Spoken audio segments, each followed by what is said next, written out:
Hi, today we will discuss a use case for exporting firewall configuration in an automated manner.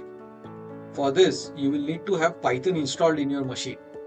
Using Python and PanoS SDKs, we will export the configuration from firewall and leverage them for our future use. Hi, my name is Rohit and I help organizations in resolving their automation challenges. Without further ado, let's dive in to the solution. So we have three files over here. One is the Python file, which will export the data or the configuration from the firewall. We have a requirements.txt which holds the requisite package that need to be installed in order to perform this action.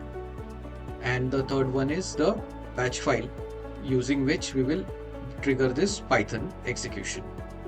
So let me quickly run this batch file, and once I run this batch file, there will be two new files created. One will be the log file and other one will be the actual configuration.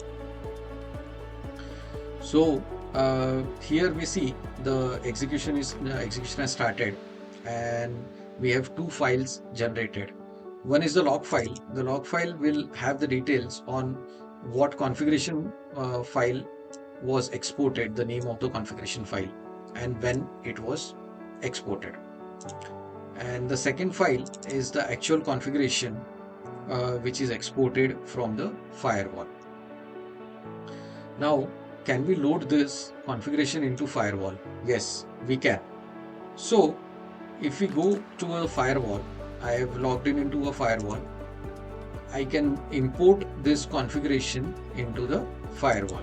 So using the import function, I can navigate to my folder where the configuration resides, which was recently exported, and load it to my firewall.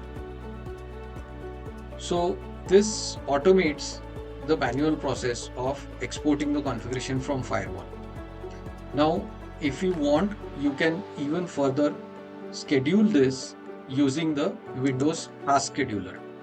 So we have also scheduled this on to export this configuration on daily basis. So if you see the trigger that executes daily at 11:30 a.m.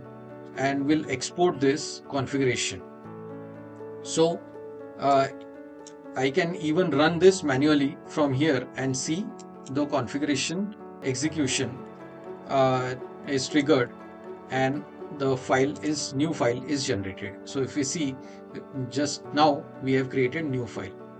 So using this, one can schedule the tasks even if the person is not present.